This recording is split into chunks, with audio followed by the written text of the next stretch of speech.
Well, welcome back to the DCL Podcast, your podcast to cruise a little smarter. We are live for our Patreons. So, for our Patreons who are listening right now, welcome to the show. And if you have any questions about river cruising, feel free to drop them into the comments, and Christy will do your best to answer all of your questions. But it is Christy answering the questions because, Christy, what did we just get back from doing? I just got back from a mini river cruise and a River Cruise Expo with all the different river cruise lines. And where were you for this? Amsterdam. And Yes. then the rivers surrounding Amsterdam.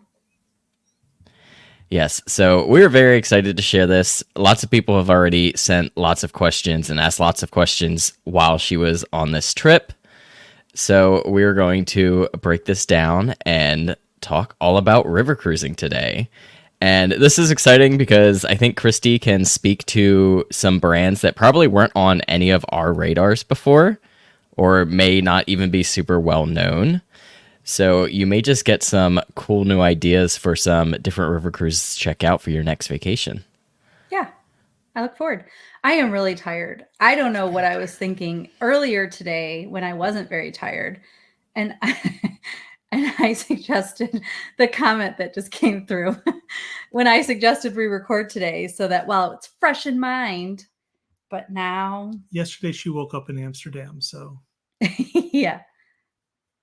Well, we are just getting it out there nice and timely for everyone. Well, why don't you tell us about how this expo started and you're getting to Amsterdam? Yes, but actually the expo started 4 days after my river cruise. So the first thing, we actually did a pre-expo river cruise. So this is by ASTA, which is the American Association of Travel Agents. I don't know what the S stands for. And they are an organization for travel advisors. They are putting together this expo to help travel advisors learn more about river cruising and river cruises. And so there were some river cruise companies that offered up an opportunity to do a river cruise either before or after the expo. And the expo was like 4 days in the middle. And we, like the second it went on sale, I applied for this 4-night because we worked out a sitter for Blake and we worked it out with our schedules so that we would both be able to go on this 4-night river cruise, like on an actual longboat, which is what the ships are called, that cruise onto an actual river. And I loved the length of it. Like, obviously most river cruises are 7 nights long, but for us to be able to get away for just a trip for the two of us, and it was over our meet-iversary, so that was cute. Like our, how many years? 14 years. 14-year meet-iversary. I remembered that at one point. Slightly different than when we first met at TGI Fridays. Slightly different experience. Slightly different than our first date. So I applied, and actually it sounds like people reported back that this pre-cruise river cruise sold out in 3 minutes. But I used all of my Disney Cruise Line training or Disney World training, all the Disney training in general, to register for every event at this conference. People are like, I don't know, why did it sell out so quickly? I knew that as soon as stuff went on sale, like as soon as I could book either tours with the river cruise companies or the ship I was going to stay on during the conference, I used every bit of Disney training that we ever have had to book everything quite quick. So I don't know why this answer took 15 minutes. I apologize. Again, tired Christy, but we took a flight. Right now, there are direct flights from Orlando to Amsterdam, which is like the most beautiful thing. I think they're going away in 12 days and never to return again, but maybe they'll come back. And I think that was part of the reason, because we went in December and we both loved the experience. And so we sort of itching to do it. And so she found about this conference, and it coincided with that direct flight from Amsterdam still being in that window. And so, I could go with her for the 4 days, come back and take over parenting duty while she went on to the conference. It just worked out perfectly. Yeah. So we did our overnight flight. We arrived on March 9th, and we dropped off our luggage, or we got picked up, and this Dave was like, you have to tell them about this. So like in Amsterdam, that airport is huge. And they're just, we received a note to like look for the meeting point. So we literally just got off the plane, got through customs. It all went crazy quick. And we just went like followed every sign until meeting point. I swear we walked for like 5 or 10 minutes. Yeah. It was like a whatever. So we got our transfer, and the driver from Avalon. So we were on a pre-cruise on Avalon Waterways, which I would say is a comparable product to AMA Waterways, which is the company that Adventures by Disney uses for their river cruise tours, or river cruise trips. So they had like a really funny bus driver coordinator guy who's like, oh, let me look at my list. You must be Christy and Dave. And we were the last two to check in, and we were the last two going with them. So we had this giant bus to ourselves with yeah, us and two other people. There were 4 of us. Literally 4 people in a full-size bus. So anyway, other people's experience would be different. But we got to the ship. The ship had just disembarked people because it was pretty early. Mm-hmm. And so we were able to drop our bags. River Cruise check-in is wild. It's basically just like a free-for-all. Like people come and go. You just enter a ship and leave a ship, and nobody seems to really care. There's not like a ton of security. No, because they walk in, they're like, oh, you're here? Oh yeah, okay, just go to the reception and just tell them your name and get your card. So you can have to get your picture anywhere if you wanted. You get your picture taken. Yeah. And then you have a security card for checking in and out of the ship, but super easy. So then our rooms were ready, so we were able to drop into the room. Yeah, it was ready right away. We put our luggage in. I thought people got off. Oh, the second cruise people got off. Yeah, my second your trip. Second one. Yeah, this is the Tired Christy. I'm sorry, Tired Christy. So yeah, the first one we got on, the room was ready, so we went down, dropped our luggage, and then you had heard about Amsterdam's Pancakes Amsterdam, which is one of those. So Amsterdam pancakes. Are you familiar with this lake? I'm not. They're these giant, like bigger than, way bigger than a face, like bigger than a plate, flat pancakes. And there's savory ones and there's sweet ones, and they like shove the stuff. It's kind of like a crepe. Yeah. But it's like a crepe that hasn't been rolled, but a giant crepe. Giant. Sounds delicious. Yeah. There's a place that offers gluten-free pancakes. And so some friends had told me about it. So we took a cab to get there. They do have Uber in Amsterdam, so people going there. And I know that Disney Cruise Line goes there. So you can use Uber and you can use a cab. And you can walk. It's a very actual walkable city. My friend and I, for the second half of my time in Amsterdam, we went basically to the same place. We took a cab there, but we walked back. And so it's very doable, like a couple mile walk. These pancakes were delicious. They were very good. I had the apples cinnamon crumble thing, and it was very, very good. And I had something with cheese, onions and bacon, cheese and all kinds of yumminess.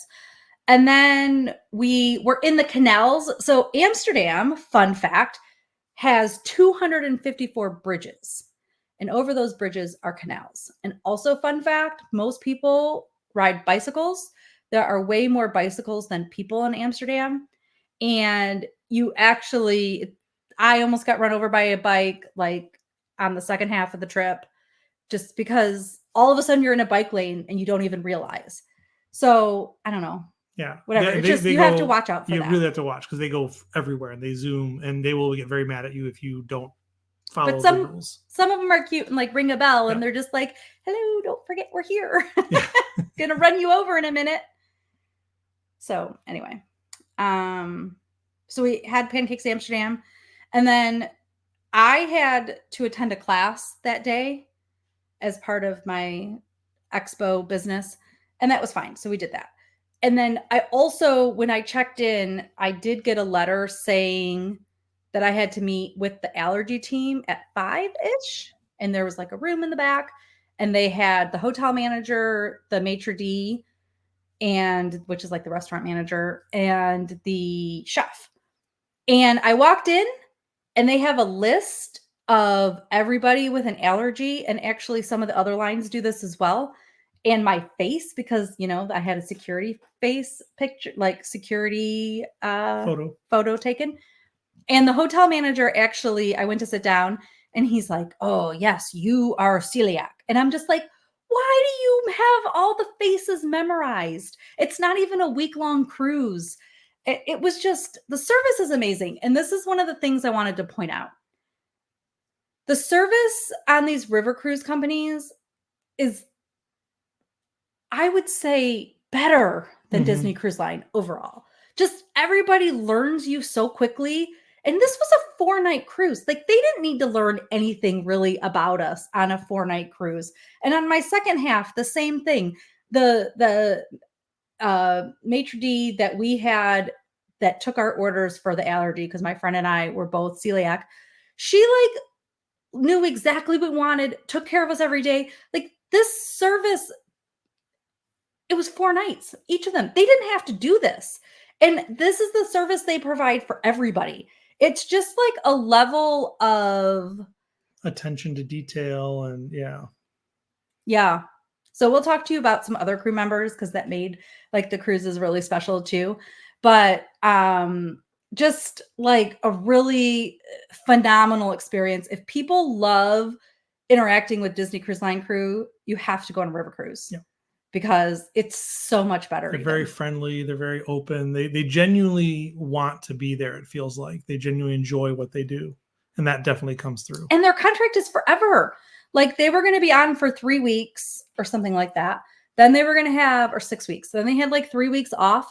And then they were on for until December. And this is their season. And they're just like, this is our job. And we go home for Christmas. And they're just so happy about it. It just, it was unbelievable. Amazing. Okay, so then every day, apparently I could have just done this without you, Lake. It's all right. Keep going. Every day on all river cruises, there's like, and back to the muster station, it literally is just, if you hear this sound, you know, there's no lifeboats, but we'll get you to like the edge. We'll get you. Hopefully the riverboat will be near the edge of the river or something, and we will. There's not even life jackets in the room. Right. But there's life jackets on board. But they're just like, it's just, everything's so narrow. You could just get anywhere you need. No problem. And it's so, it's quick and easy. So then, and they just talk about don't like light fires or flames, because, you know, fire is like the leading problem on any cruise ship. So then the first night and every night of my next like 8 nights of my trips, they'll do like what is it? It's like a rundown of the next day. Yeah. So they'll do like a preview of the excursions, where to be, what time things happen, all of that. Yeah, you don't even know when you're supposed to be somewhere until you attend this meeting. Yeah. And they'll tell you what time you have to show up. It's like a preview. That's the word. Did I say that already? Yeah. It's like a preview of the following day of what's going to happen. And they, at least in Avalon, they had, I just remember that on the AMA, they had that as well. That they had a paper copy of the agenda that they would then distribute after the meeting. And they also, Avalon had an app that you could download beforehand. And it also had like the agenda, the menu, and everything. And those would all refresh after that meeting. So she would kind of go through the preview, and then everything would be there for you to reference later on as well. Yes, a paper navigator, people. She loves her paper navigators. Yeah, and I referenced that. It was great. Absolutely. Now, do you want to ask any questions? Or I could just tell you what we did next. No, just keep going, honestly. Okay. So the next thing we did was dinner. And this is the one thing that I have to get my body ready for, because dinner is like one time for the most part on river cruises. And you just go to dinner at that time. And Europe is late. It's so late. My poor little belly is so hungry, and I'm so tired by then.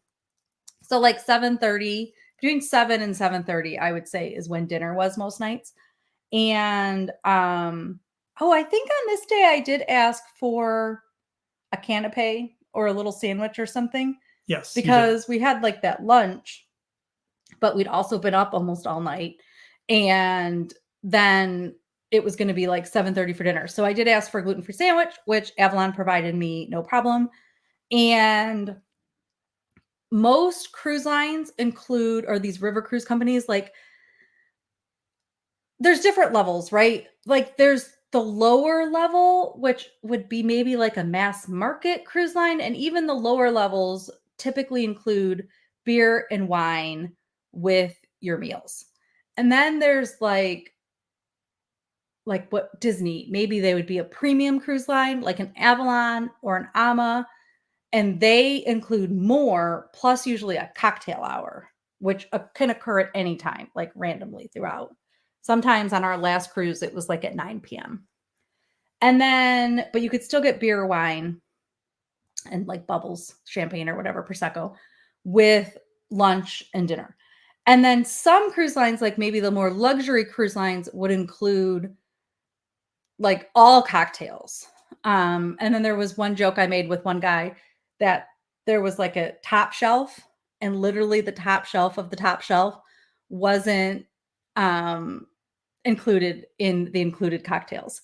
So he enjoyed my joke. I was like, oh, so like an actual top shelf, whatever.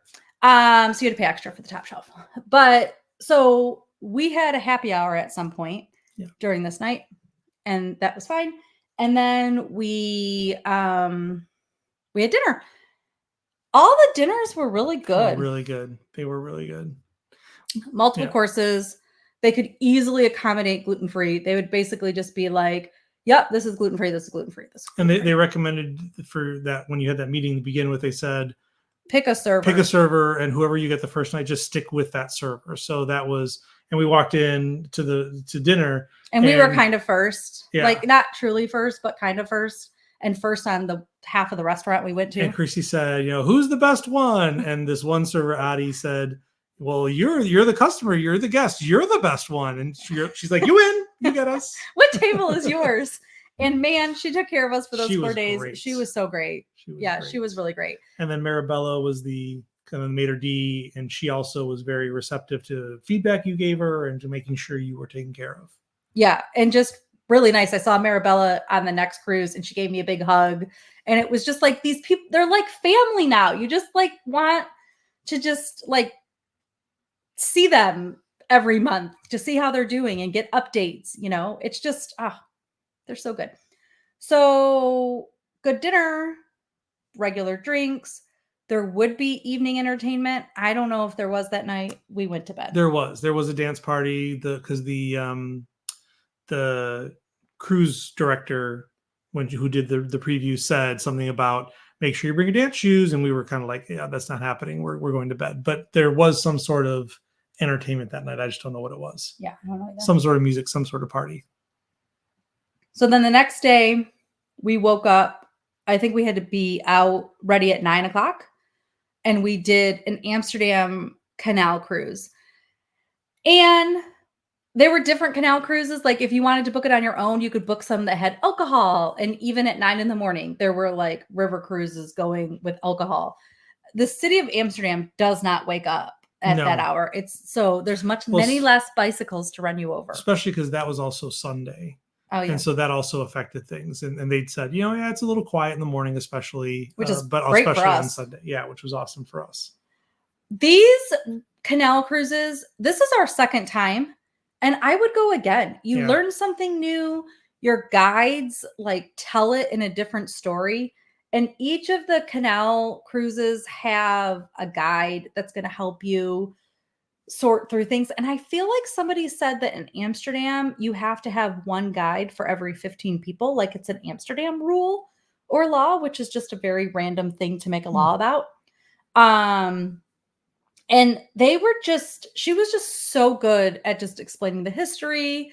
There's always a little bit about the Holocaust because that happened and it happened there. This is the second river cruise or canal cruise that showed us the Anne Frank house. And one of my girlfriends made an appointment to go to Anne Frank house during like the day I flew home. And she said it was very like moving, very moving. So just something to keep in mind. You book those like 60 days before, and you'll actually see online the and you have like 15-minute window to show up. So you have to like show up whenever you say you will. And then you can just start to look online to see when your like booking window opens so you can keep track of it. But you definitely need to get those tickets in advance if you're going to do it. But so I love a good canal cruise. I mean, at the very least, it's a great way to kind of, especially if you've never been to Amsterdam, you get a sense of the canals and they're so and pretty. the houseboats and all the buildings. They have the dancing buildings that kind of lean. And it's really just a cool experience. Like they even explain, and obviously you're going to go on your own canal cruise, everybody, one day, and you'll learn it. But have you ever noticed there's like a hook sometimes on the top of buildings in cities? And especially in these old European cities, well, the hooks are still used as a pulley system to pull the furniture up to the top rows because the stairs and there's no elevator. They're not wide enough to get stuff upstairs. Oh. Thank you. That's okay, well, I was not quite prepared. I was enjoying the show as much as anyone else right now. Then Dave, I was gonna mute me to call, and I was about to then tell the Dave story. was gonna tell the She's story, like, but he can't tell the story while I'm muted because we're sitting next to each other. Well, and just kind of an example of the fun with the tour guide. I don't know if you caught the story that she told, but she was talking about with the hooks, and she said with her then husband, they were moving into a place and they had this beautiful piano. And it was going up, and she goes, the heavier it is, the more challenging it is. And of course, they all grumble about it. And this one, the rope got away from him, and the beautiful piano shattered on the thing. And she said her husband she kept saying we shouldn't do it. Her then husband said, no, we will. And she said, he's no longer my husband. It's not really the reason, but it's one of the reasons why he's no longer my husband. So but she still has that apartment. Yes, but she still has the apartment. Yes. So, but yeah, it's the kind of that experience of how they live and all that. Mm-hmm. Yeah. And I also found it funny that they always talk, and I think they had shared this last time too, that you always see that these buildings are always so narrow. And the reason is because that they pay taxes based on the amount of frontage that you have. So that's why they then decided to build them very deep and narrow so that they wouldn't have to pay as many taxes. Interesting. Was this the only tour you had that day? There was an optional, so this second tour would have cost additional money with Avalon had we booked a regular river cruise back to Zonsachans. Yeah. And that is the windmill place that we went on our ABD river cruise, which was not an optional excursion, just something to keep in mind. For this expo, all optional excursions were included for us. But there was also a bike ride this day that people could have done. And I don't remember if the bike ride was in the afternoon or the morning, but the bike ride would have been included. So depending on if you wanted to ride a bike, you could have done that included as part of your cruise tour. Because we had done the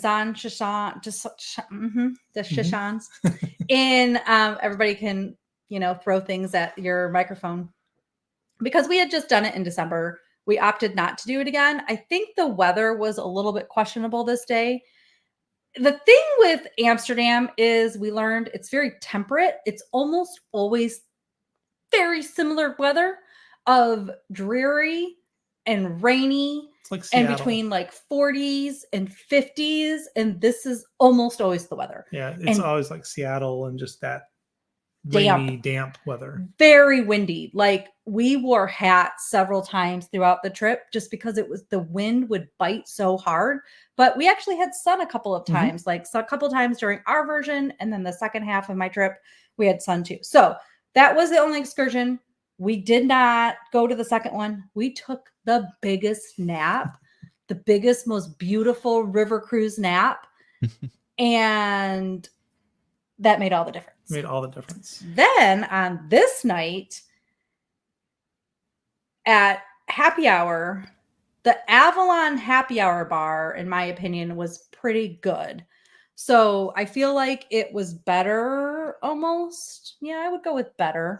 Larger than the Ama waterways happy hour, although that happy hour map or list was fine, but this one was bigger.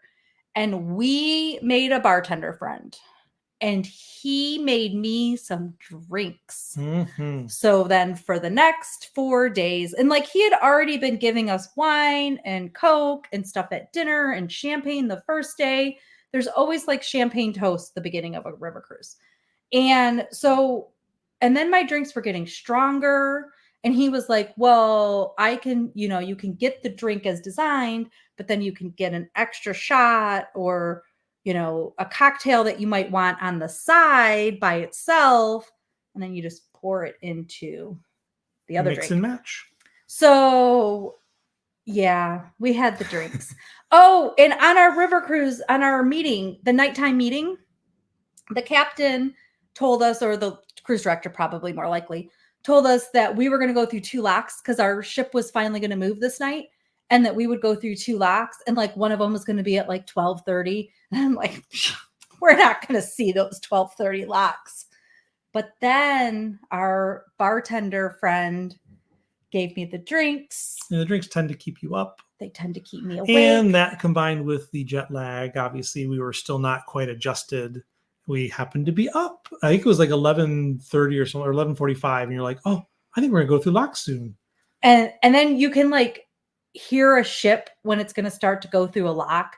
It actually like slows down quite a lot, and it like makes a little bit of a different noise. And then you look out your window and there's a wall eventually right at your window, because the lock is just like right there staring at a wall. I love it. I am like a small child that is excited on Christmas over these locks.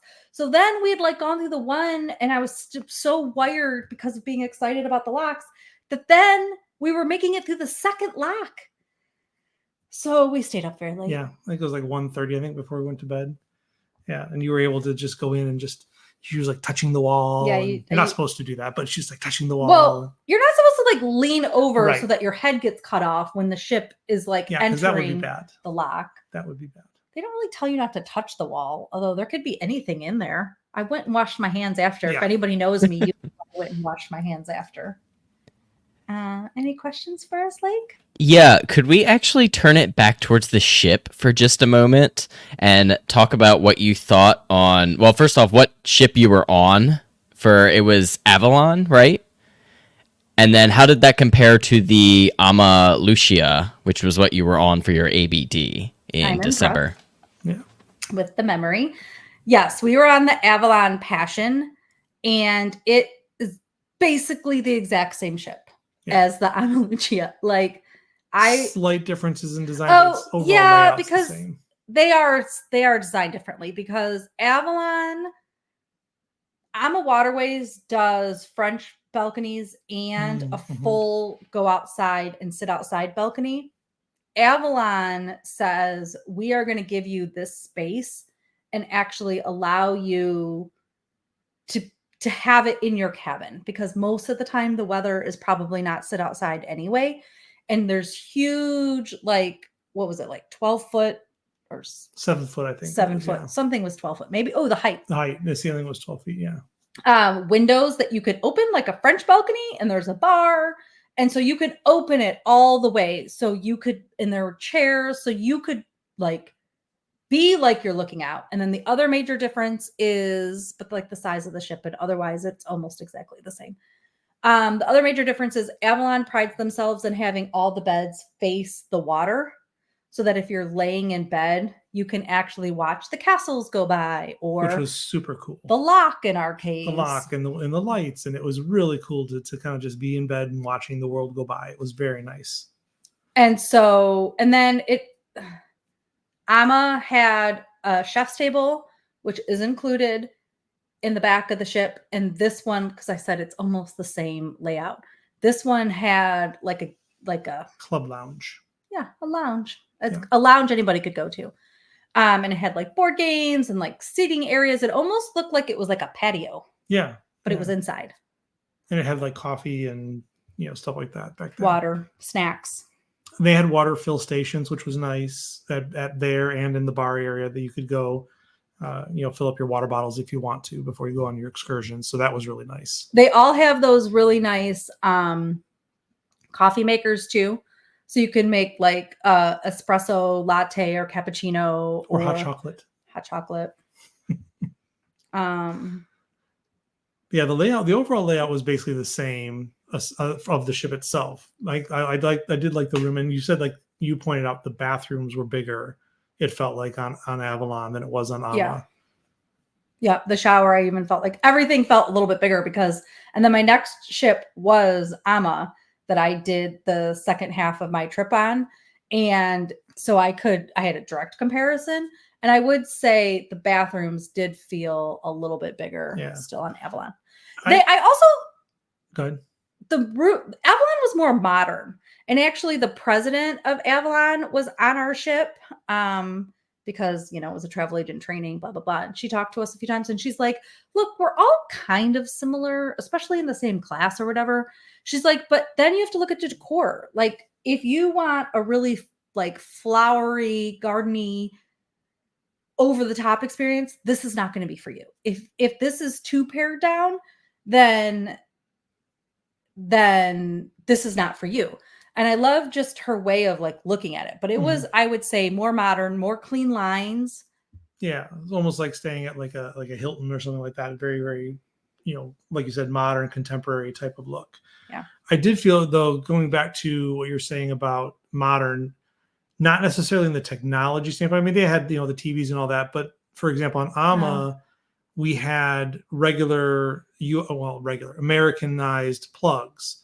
They did not have any American plugs that I saw on Avalon. They did have USB plugs next to the bedside on both sides, which was nice, but no American plugs. So you have to make sure you bring adapters if you want to do more than just the USB things. My little technology man always notices how we're charging our things.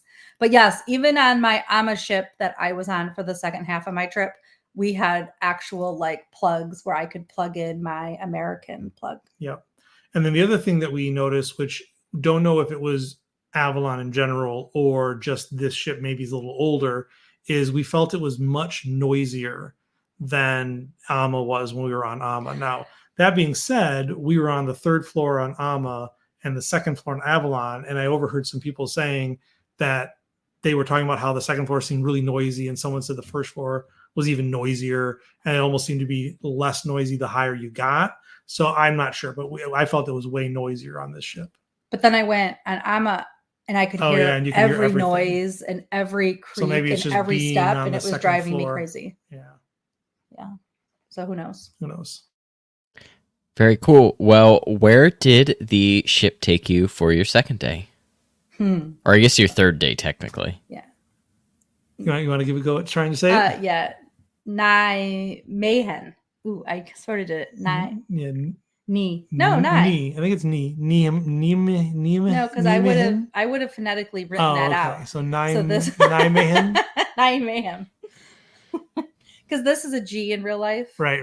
We're trying to say and this word. There's also usually a J between the I and the N. Yeah, there was a J in there for sure. But I went to Google and I had Google tell me the name of how to say it, and it was Nijmegen.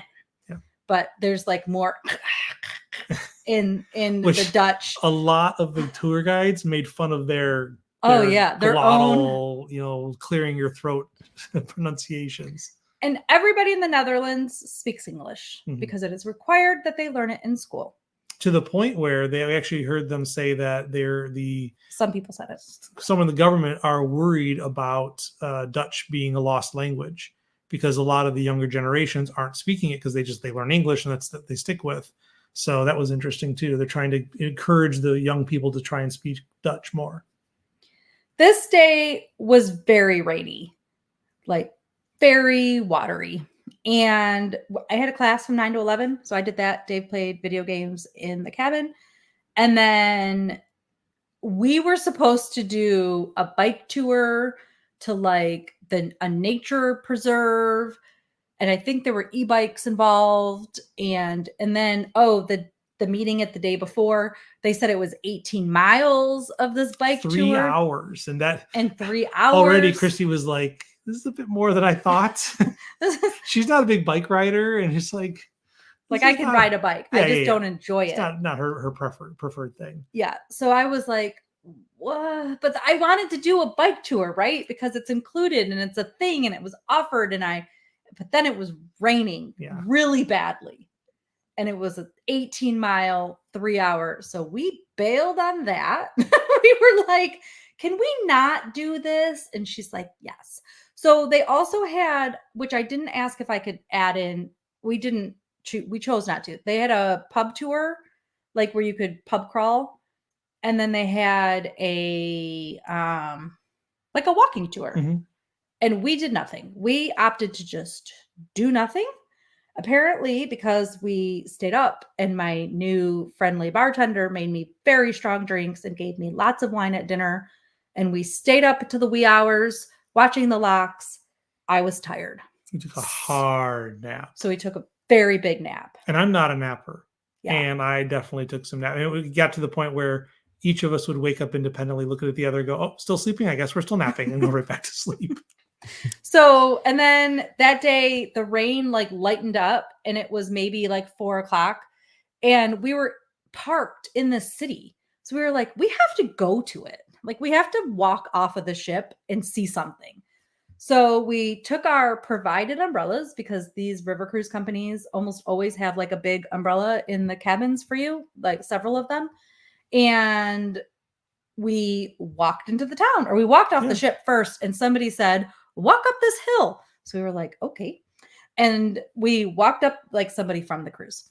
We walked up the hill and it was a lovely little like downtown scene. And it was like just so cool. Like people just live in these great old towns. Felt like an old European city. It was really cool. There were some things that weren't destroyed by bombs because a lot of this area had been bombed in the Second World War. So there was still a church that was left like available that was up. There were a few pubs, like old buildings that they have pubs in it that were still up. So, and then there's modern buildings and there's always like the new and the old mixed. It's just, they're so cool to walk through. And I wanted to point this out. These cruise ports would be akin, like where you would find them in the future, because we weren't ever really on the Rhine yet. Like we didn't make it that far, would be a Holland region cruise. So like if you were to do like a Holland and Belgium Tulips cruise in the spring, you could hit these ports. And I would say some Rhine cruises would hit some of these ports. But definitely the Holland region type river cruise options would hit them. So we walked around and it was great. It was really great. We bought a little something for Blake and then we just kind of went back to the ship. It was really fun. And there was like a farmer's market or like a market where people had like individual tables. They were selling stuff all day. And I want to say this was Monday, right? And it was like, by then, like 4:30 or 5:00, they were starting to put the stuff away. But that would have been like a way to like buy things. Just the local people go there to get their like electronics equipment and produce and electronics. I feel like that was most of it. Yes. So going back real quick, because I am actually curious. It just occurred to me. One of the things that they allowed us to do, as we said, we kind of bailed on the bike thing. And she had said even the night before, if you want to switch your excursions, because if there is space in the other ones, which some of them did have space, you could do so. Was that just because this was a preview, or was that something that they always do? Yeah, that's what they all do. Okay. And that's what they did even on our river cruise in December. The problem with being in the same room is when you have to cough, there's no one to do the talking. Yeah. So you could. I pre-registered for our excursions, and then there were like, I think Zan Shashan's was a bonus one that I don't even think nobody knew about until they got that. Then they were like, we secured it, so we're going to take people. But I registered for all of mine before I got an email from Avalon saying excursions are available to be booked. And this is the thing. When you get that email, just like with Disney, you just log in and you pick, because there were several people on our cruise that were like, well, I wanted to do it and it was sold out. And I was like, And like the day in Nijmegen, it seemed pretty open, flexible. But then the next day is where we get to where we were really glad that we had booked that one excursion. So it definitely can fill up for sure. Well, do we want to keep going with your excursions and go into the next day? Yeah, so we start in the morning with Kinderdijk, and this is the cutest little small town. And it's like Kinderdijk or something. Yeah, Kinderdijk. Kinderdijk. We just have to have more strength in our voice when we say these countries or these cities. But Kinderdijk actually means child dike, and it was because all the dams and the dikes, that's what everything is in Europe, like that, because everything is below sea level. And they have to like build up these like dams and dikes to keep the water from going where they're not supposed to go. But anyway, there was like a myth about some baby, and maybe this happened, like floating down the river in this town after a big giant flood. And so then they called the town Kinderdijk. But it was the cutest little cutest little town. And now again, we have Blake at the door, and Mom and Dad are recording a podcast. Do you actually just want to go and take I'll go check it? Or are you just checking on us, Blake? Oh, okay. He's just watching. Sorry, guys. He's being a creeper. Sorry with live TV or live recording. But it's the cutest little town. And our guide that took us specifically, like her parents lived in this town still. She grew up there. Like they were across the river. She's like, you could actually see the roof of their house. And it's just like so there's like the little modern area, which is still very old. And then this old Kinderdijk, which is the same windmills that were operating back all the years ago. 1653. Why do you know that in your head? What they said. I love 19 windmills. There were 20 at one time. One broke, and now there's 19 that operate. 2 of them are operated. I'm just going to share a little bit of knowledge. 2 of them were operated as part of the actual like tours.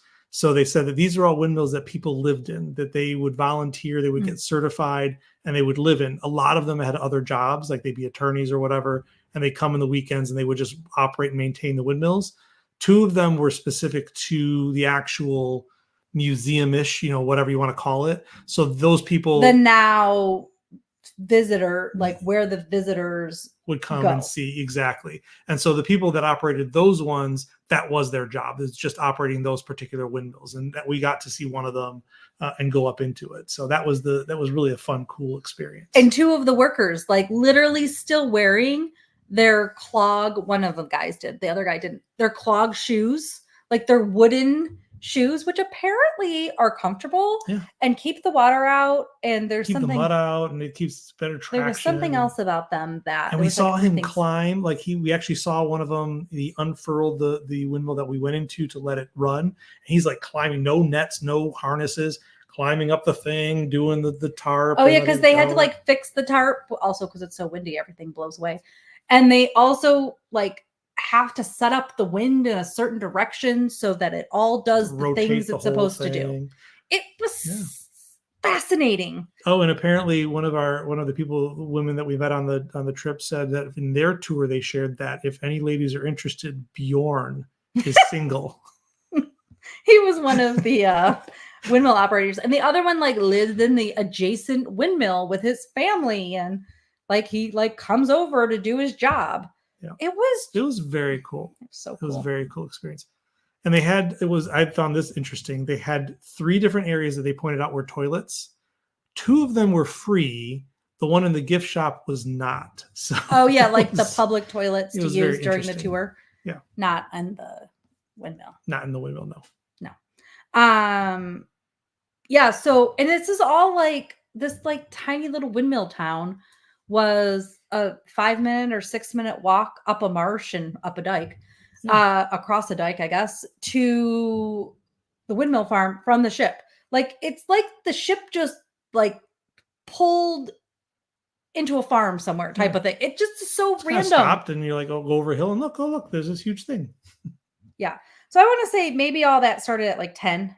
Yeah, I think so. It lasted maybe a couple hours, maybe. It was like an hour and a half, because Yeah. then it was a very specific, we had to be back by like 11:45 so that we'd come and have lunch. And the president of Avalon was actually on our tour with us, and that was fun. And this was on the way to Rotterdam. Yeah. Because then we had to keep moving down the river to Rotterdam. Which is an optional excursion. We would have had to pay extra, but it was included in our tour. And it was one of the things I registered for the 60 days or whatever it was before. And Rotterdam is a really cool city, by the way. Cool. I guess it's like the second largest port in Europe. Yeah. So, and then everything, like the rivers go there in the Black Sea or something. And then everything like bends off.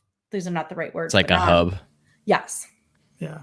And it's cool, the architecture there, like Christy was saying, a lot of the buildings during World War II in that whole region got blown up. And so what Rotterdam did is they, a lot of times they were rebuilding in the 50s. They got tired of how boring it was. So they basically opened up to all the architects in the world that were well known and said, let us be your playground. And so there's like, just the buildings you see there is this mixture of old and modern and different and weird. And they're all like, really, there was like really this cool. diamond building she was very excited about pointing out to us. There was the one that was like a market. There's apparently a law that says markets cannot be in open air. They had to be covered. So somebody took and made a horseshoe building over the top of it. It's like an apartment building where you can literally look down at the floor of your apartment and see the market way down below beneath you. So it's just really cool design buildings. Yeah, it was really cool. So that day there was like a bus city tour. There was a bike tour, or that afternoon that would have been included. And then there was ours, which would have been optional, but was included, which was the Delft pottery. Which was it? Royal Delft pottery, I believe. People will know. We should know, but we should know. So it was ceramics class action going on. Kind of. Yes. It was literally in the description, Delft pottery tour. Or what? Oh, Delft blue and white, royal pottery. Blue pottery or something like that. If you see it, you will know it's like the classic porcelain white pottery with the cobalt blue ink on it. That is what we're referring to here. So they went through like the history of that pottery and like the Dutch or the king or whatever of the Dutch, the king of the Netherlands like uses this, and they get like 300 plates a year or a season, or it's not a season. It's like forever until they break, and then they have to get new ones. And everything. So it's hand painted, and then it's like fire kilned, and it was a whole tour. There was a guy actually painting like the thing that's going to be the thing that they sell. So it was just like so fascinating to watch. And the piece that he was doing was like from my waist to my head, or bigger than that. And that would have been many, many thousands of euros if it was sold. So we bought a little plate that was one of the original, because then they do prints where like the print is then copied onto the pottery, and then that's cheaper. Or they'll do the actual hand paint where they'll like make like a stencil, and then they'll paint. And that's the expensive stuff, of course.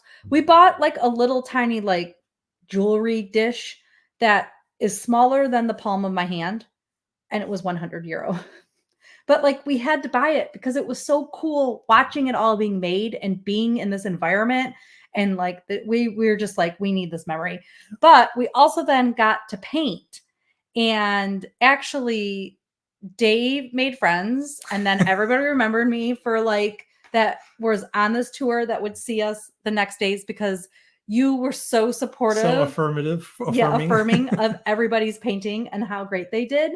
That I'm glad that helped. That was memorable, apparently, to these women. Everyone was doing. I mean, it's like it was really cool. We're not artists, and they gave you this little outline that you could start with, and then you just had to paint, and it was very challenging, and everyone your shoes turned out awesome, and your boat turned out awesome. Yeah, so there you go. It was tons of fun. And it's not like regular paint. It's like, I don't even know how to describe it. It's like paint you almost have to turn into paint. Yeah, if that makes sense. It's like the clay part of it, and then you like add stuff to make it thicker, and it's like a glaze. It It was cool. It was very, very cool. We have to take our son back. So the bottom line of this 4 days is that everything we did, we were like, our son would love this and we need to bring him back. Yeah. It just makes it more expensive for us. It does. But it now was, we have to do this. It was again. definitely an amazing. He would have loved the whole factory and tour and everything. Yeah. He would have loved every aspect of it.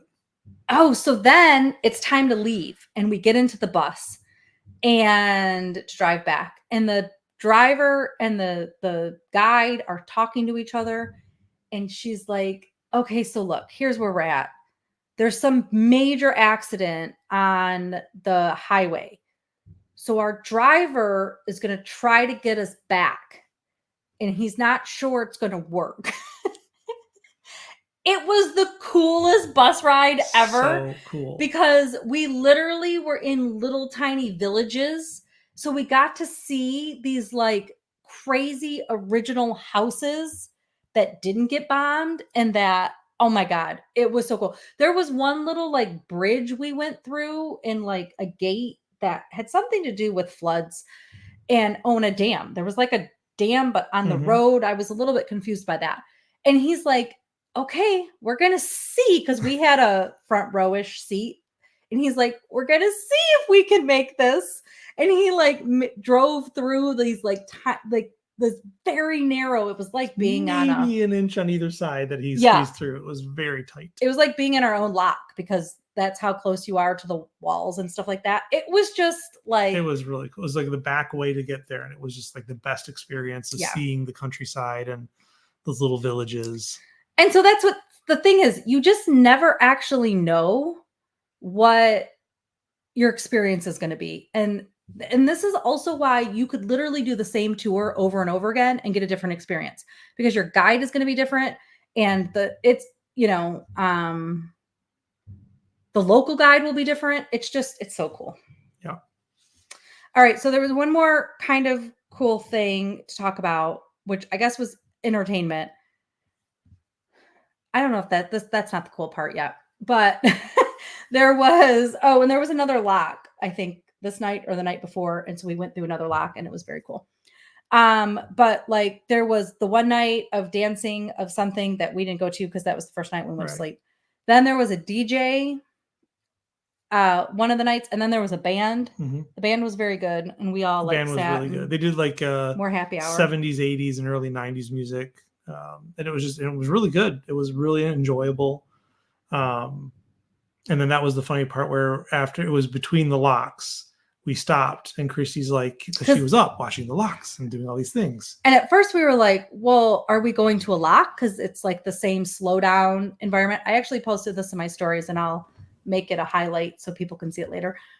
But there was like a car in a road and we were like pulling up to this road and then a guy jumps out of the car and turns out that it was these friends that we made that we started eating dinner with each of the nights, that she yells out, "Are you a pirate?" And he's like, "No, I'm picking up my parents." So they were the band and the boat pulled up to the dock, let the band off. This wasn't a dock. It was a road. Yeah. It was like literally in the middle of nowhere river. And they let the band out and the random kid was picking them up. And then our river cruise left and went away. It was just so random. Are you a pirate? It was just a fun little experience. It's like only in Europe. And this was like, again, at like 11, at night, all of our late nights. Yep.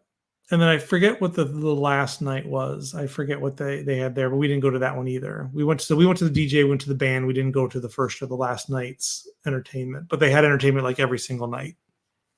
Yeah, because my bartender just kept making me very happy drinks and very full wine glasses at dinner, and then I would get tired. Yep. So that was this 4 days. All right. Pretty awesome. 2-3 questions for you. Okay. First one, we had talked a little bit about how good the food was. What was each of your highlight dishes? I ate a lot of food over the past 9 days, and I am not sure I can remember. I think the beef tenderloin that I had the last night. I think that was probably. Oh, that reminded me of mine then. Oh, there you go. I had a gnocchi That's last right. night that was gluten-free, and everybody actually was eating gluten-free gnocchi. They didn't even know about that.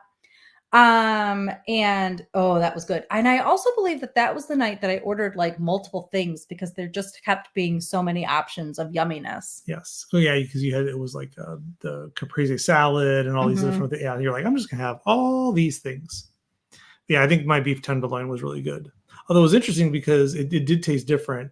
You'd gotten the fillet, the everyday fillet one night because there was nothing else you really wanted, and you said it was just okay. But it seemed it was going to be the same cut of meat for my beef tenderloin slices, but I thought it was great. So I don't know what they did different, but it was very, very good. But you tasted mine, so I did, and it tasted a little bit different. Okay. Yeah. All right. Question number 2: highlight, excursion, or port for each of you. Ooh. Yes. Like maybe the Kinderdijk day. Yeah. Because then that can be called the port. Because but that was a different port because we Kinderdijk cruised, and Rotterdam. because we left Kinderdijk and went on Rotterdam the cruise for again. the Delft thing. Yeah. That day. I'm just going to say day 4. I'll take Kinderdijk. You take Delft. Okay, but also day 4. Yeah, day 4. Any other highlight crew interactions? I mean, the bartender. So I think, did I say this already? I went back on and they like gave me a hug. Like because when I went back on with Alexis for the second half, the maitre d' and the bartender, I walked on and he was like, do you want a drink? He's like, hello. And then can I get you your drink? And it was just like, I mean, it had been 4 days or 3 days at this, like, he's seen hundreds of additional people. They're serving other people that are on that river cruise ship staying. And we just walked in the room and he's like, can I get you a drink? And then, Marabella gave me a hug. So like, it had to be those, but even like the front desk receptionist was like, they're just very lovely people. Great at the end too. And like asked how, my other experience was and how my week was going when I returned. Like they remember. It was just, it's really special. Yeah. So we've talked a long time, which is always a shock to me. One more question? Do you have a third question on this part? Nope, that was 3. Okay. See, math, numbers. Can't even remember. All right. We'll hit briefly the second half of my trip. Yes, so we want to kind of talk about like maybe highlights and things that you learned that would be useful for anyone considering these different river cruises, and maybe like a brand that surprised you with whatever sort of information they gave you. So there is a newer brand called Riverside. And do we want me to go and put Blake to bed? Oh yeah, maybe since you I'm do not that. part of this part anyway. Yeah. Okay. Bye everyone. Bye everyone. Thanks, honey. Mm-hmm. So there is a brand, Riverside, who would be in like the luxury category, although they're different than maybe all the other cruise lines because they don't even have like a start wine and beer with dinner. You can like buy a drink package and then get any drink you want all day long, all the time. So like, it doesn't appear that they hadn't included, but they took over. There was this Crystal cruise line. Yep. And Crystal went under. They took over the Crystal ships. And the CEO of Riverside is just this young, not young to you, like, but young to the rest of us. She's like 50 and she's the CEO of this river cruise company. And that's the other thing I really liked. The tops of these, 2 companies that I really got to experience or just learn about were both women. And of course, I love that. So I love that women are representing these like heads of positions at these different river cruise companies, but they have no age limit. You can like have a crib. They don't really offer specific additional items for like besides a crib or high chair or whatever. But for kids, like there's not a kid excursion or like an Adventures by Disney program like designed for kids, but they also allow kids, and not all of the cruise lines really sort of welcome and allow them. I knew really very little about, and I'm very excited about them as a brand. Their food was also the very best. So my friend Alexis and I, we basically spent the next 4 days together. We saw a bunch of other people, of course. There's like 1,500 agents there, but we dined together. And we both agreed that that meal was the very best. But then there's Talk. It's like Talk. I can't ever say anything right. What was that line one more time, though? Riverside. Okay, thank you. And then Talk is another like luxury line.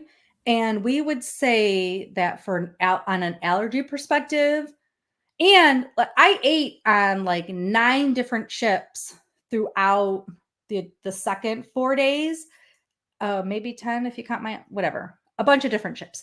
And I didn't get ill one time. So, and these are people like I couldn't even really pre-order anything. Like we'd show up and they're serving 150 people or sometimes more at one time. And they were able to do this. And I'm very sensitive as a celiac. So that means I get like crumbs sometimes and I will get sick to my stomach.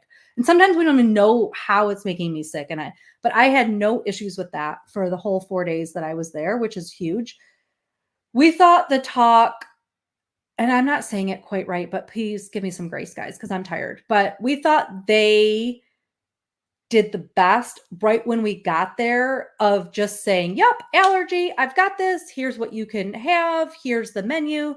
Like we can actually make almost anything. So they're another luxury line. And we thought like the ordering process from them right when we came on as like strangers sitting, with just arriving for lunch with everybody else was like the best experience there. But Riverside was the best food. But Talk has dedicated children tours. They do land tours like Adventures by Disney does. But they also do river cruising, and they have dedicated ones for families called Talk Bridges. And they would say that though they're like children's type tours, the prime ages are from 8 to 14.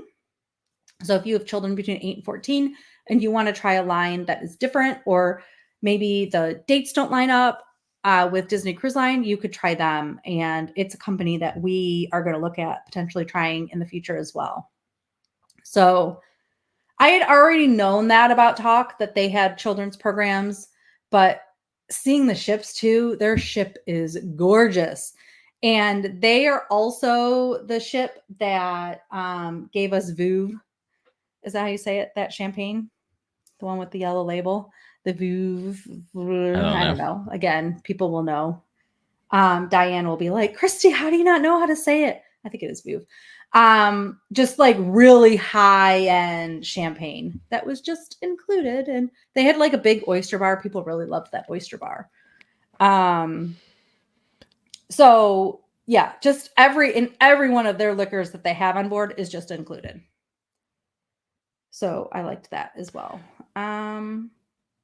Outside of that line, because one question we did have was, what would you identify as family-friendly lines to try if ABD was out of the budget? It sounds like that might be your like premier pick. Yeah, did you have any like other inclinations to ones that would be good picks as well?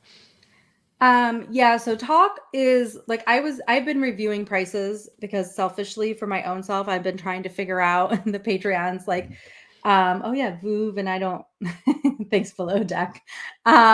She put the notes in the comments. Whatever, I said that backwards, but Talk. They are, I want to say like $1,000 or $2,000 cheaper typically than Adventures by Disney. So that would be something to consider. But I would say as maybe even a less expensive option would be then to try Ama Waterways. Ama Waterways does not have specific children's programs, but they do have connecting cabins. They also have some cabins that sleep 3. The other ones that have cabins that'll sleep 3 are Riverside and Talk, but those are like their upper end cabins, which really AMA is as well if you're going to do a 3. Otherwise, you just do a connected cabin of a 2 and a 1. Or like we did across the hall and divide up your family that way. But I would say AMA Waterways does, because of how they have their cabins and because there's some connecting cabins, that would probably be the line. And they do, like, you know, I've been talking to my rep because obviously family travel is very important to me and for my business, that they've indicated that yes, around the holidays and over summer, you're going to find children on those cruises.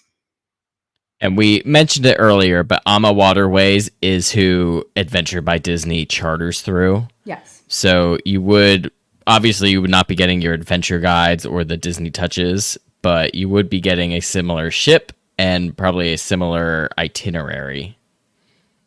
Yes, but you know what's interesting is that Disney actually changes. So the river location is basically the same, right? But Disney actually handpicks their own excursions, which I found to be interesting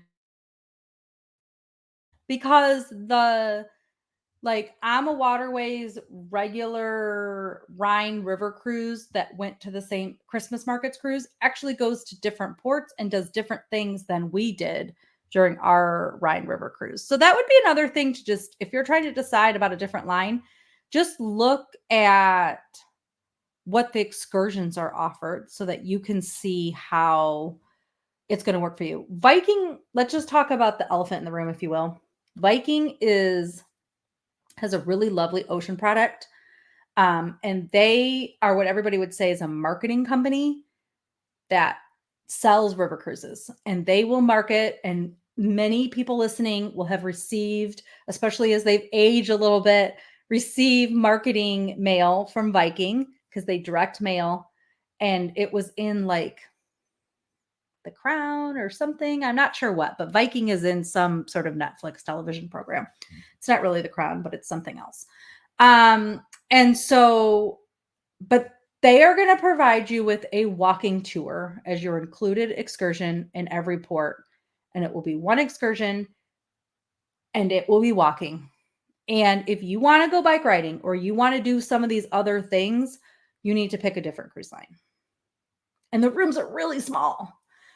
Like 2 agents from my office were at the conference as well, and they were sharing one of those rooms, and they were just like, this is not doable. You can't even like get your luggage unpacked practically because there's nowhere the floor space is not big enough to put the luggage down to unpack it.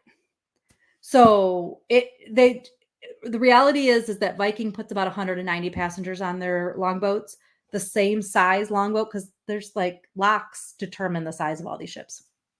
The same size is that all these other companies are putting like 150 or 160 passengers.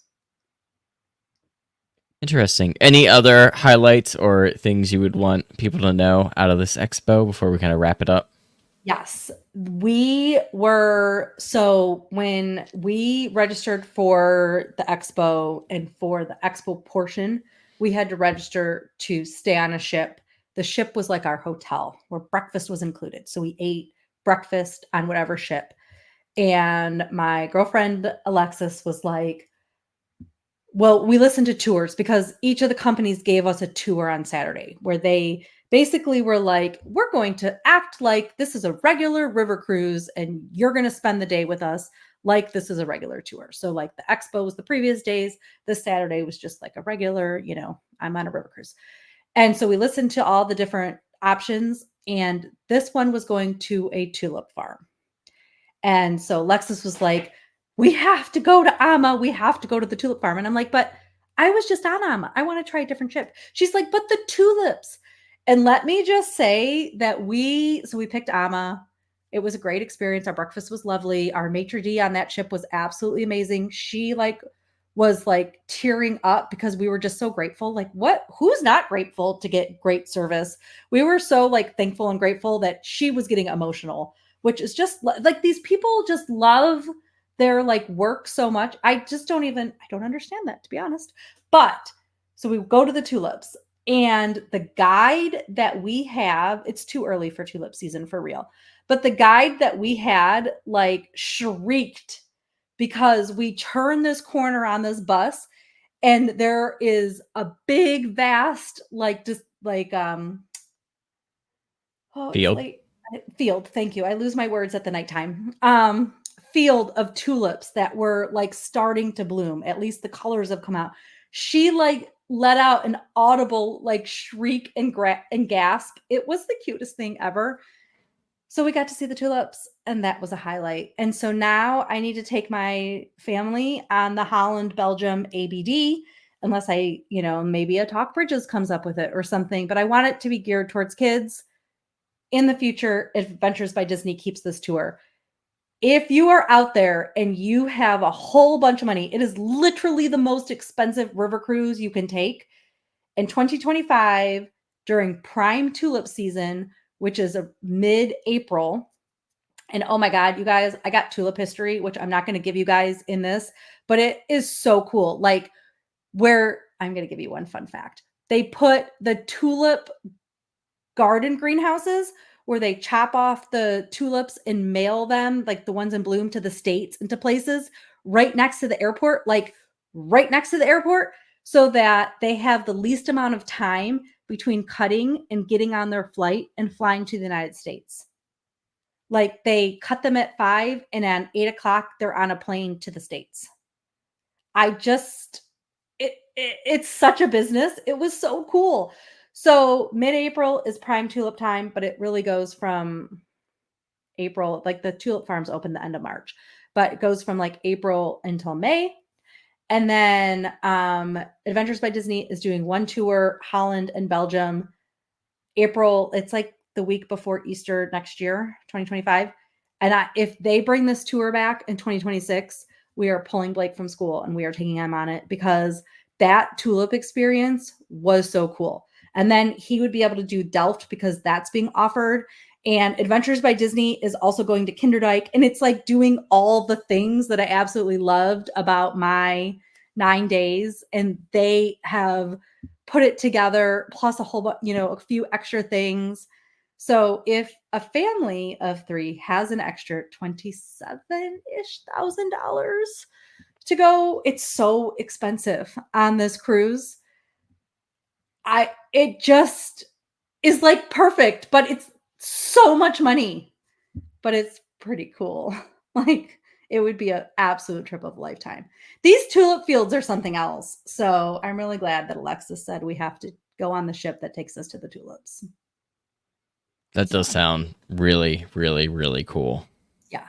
And they like just go through the whole like history sort of cultivating them and growing, and just the different fields have like different purposes. Like some are just to make the bulbs and some are for the actual like giving, like to sell within Europe. And then, the other one, it's so cool.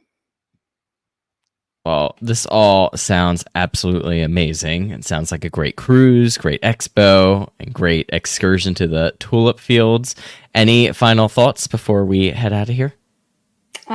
If you want to go on that Adventures by Disney trip next in 2025, they are for sale now, and I would love to help you through that. Disney Vacation Club members get opening day prices, but I still think those are close to opening day prices. I think they're just taking all of your money. And Christy can also help you book pretty much any other river cruise out there. So feel free to send her an email. Where can our listeners find you? You can find me all over the internet at Pack Your Pixie Dust. You can go to my website, packyourpixiedust.com, and find my contact information and reach out to me directly. And for all of those booking Disney Cruise Line Summer 2025, good luck. And I've got my clients list of people that I'll be booking starting tomorrow in the early hours, because you gotta get there first. Just like my tours, you always got to get in line first so everybody gets exactly what they want. Well, sounds fantastic. Christy, thank you again so much for sharing what I'm going to call all about river cruising. I like it. along with you and Dave's 4-night sailing. But that is going to do it for this episode. Thank you all so much for listening, and we'll see you next time on the DCL podcast. Bye, guys. Hi, everyone.